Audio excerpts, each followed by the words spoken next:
سال 1908 میں روس کے علاقے سائبیریا میں کچھ ایسا ہوا جس نے پوری انسانیت کو ہلا کر رکھ دیا۔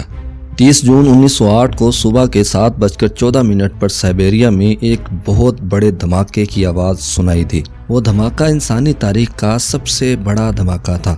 اس دھماکے کے اثرات ہیروشیما اور ناگاساکی پر گرائے جانے والے ایٹم بمبوں سے بھی لگ بھگ 2000 گنا زیادہ تھے۔ اس بلاسٹ کی وجہ سے پیدا ہونے والی آواز کا اندازہ 315 ڈیسیبل تک لگایا جاتا ہے، یعنی کہ جو آپ ہماری آواز سن رہے ہیں یہ -5 ڈیسیبل ہے، جبکہ اس دھماکے کی آواز 315 ڈیسیبل تک تھی۔ آواز کی یہ شدت ہی انسان کی جان لینے کے لیے کافی ہے۔ اس عظیم الشان دھماکے سے زمین کا سینہ لرز گیا تھا۔ دھماکہ اس قدر شدید تھا کہ اس سے پیدا ہونے والی شاک ویوز نے عمارتوں کی بنیادیں تک ہلا دی تھیں۔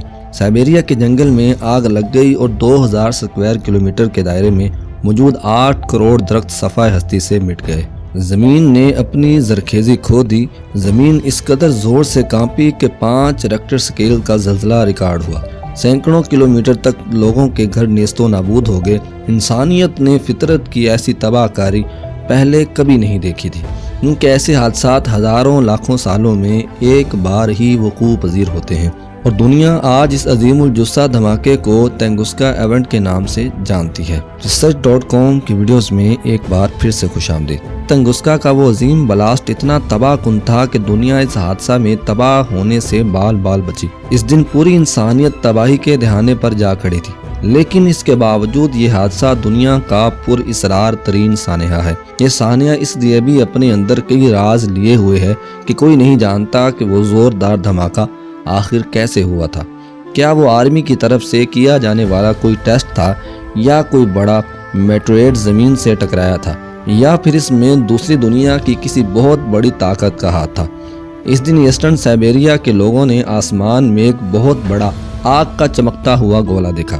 پھر کچھ دیر وہاں پر ایک زوردار بلاسٹ ہوا جس نے قیامت کا سما باندھ دیا۔ ایسا لگتا تھا وہاں پر خلا سے کوئی بڑی سی چیز آ کر گری ہو، لیکن حیران کن طور پر جس جگہ یہ حادثہ ہوا وہاں پر ایسا کوئی ثبوت نہیں ملا جو کہ اس جانب اشارہ کرتا ہو کہ فضا سے کوئی بڑی چیز یہاں پر آ کر گری ہے، کیونکہ جائے حادثہ پر ٹکر کے کوئی نشانات نہیں تھے، یعنی زمین پر کوئی گڑھا وغیرہ نمودار نہیں ہوا تھا، اور نہ ہی کسی میٹروئیڈ کے ٹکڑے یا ایسے کوئی ثبوت ملے تھے۔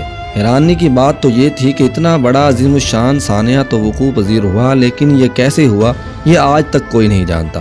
اس حادثے کے بارے میں مختلف لوگ اپنی تھیوریز تو پیش کرتے ہیں، لیکن وہ حقیقت کے ساتھ زیادہ میل نہیں کھاتی۔ جیسا کہ اگر وہ کوئی شہاب ثاقب تھا تو اس کے ٹکراؤ کے نتیجے میں زمین پر ایک بہت بڑا گڑھا کیوں نمودار نہیں ہوا، اور دوسرا اس شہابیہ کے باقیات کیوں نہیں ملی۔ ایک اور تھیوری کے مطابق ہو سکتا ہے وہ کوئی آئرن اسٹرائیڈ ہو جس کی چوڑائی 200 میٹر اور رفتار 20 کلومیٹر پر سیکنڈ ہوگی، اور اس نے ارتھ کے ایٹماسفیئر میں انٹری بھی کی ہو، لیکن زمین کے سرفیس کو ہٹ کیے بغیر دوبارہ خلا میں چلا گیا ہو۔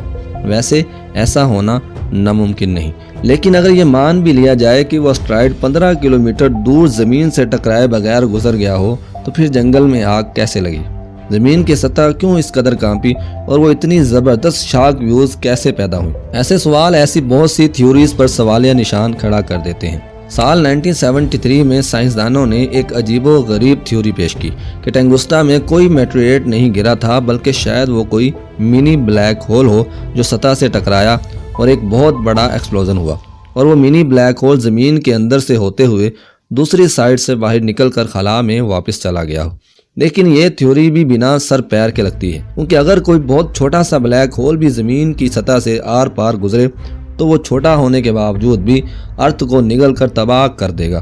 حال کی گھڑی تک ماہرین کی جو تھیوری ٹنگسکا ایونٹ پر فٹ بیٹھتی ہے وہ یہ کہ ہو سکتا ہے کہ کوئی میٹروئیڈ ارتھ سے 15 سے 20 کلومیٹر اوپر ہی بلاسٹ کر گیا ہو، جس سے جنگل میں بھی آگ لگی، شاک ویوز بھی پیدا ہوئی ہوں، اور اس کی باقیات زمین پر گرنے سے پہلے ہی فضا میں تحلیل ہو گئی ہوں، جس کی وجہ سے زمین پر کوئی گڑھا نہ بنا ہو۔ لیکن یہ تھیوری بھی ٹنگسکا میں رونما ہوئی اس تباہی کو پوری طرح ایکسپلین نہیں کر پاتی، اور اس لیے یہ تباہ کن سانحہ تاریخ کے صفحات میں آج بھی ایک اسرار کے طور پر موجود ہے۔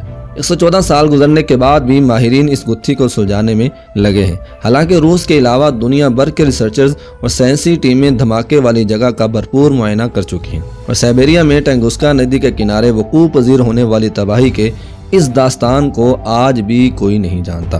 دوستو اس کے ساتھ ہی ہمارے چینل کو لازمی سبسکرائب کیجئے گا اور بیل آئیکن کو دبانا مت بھولیے گا۔ اگر آپ کو یہ ویڈیو اچھی لگی ہے تو لائک، کمنٹ اور شیئر بھی کرتے جائیے گا۔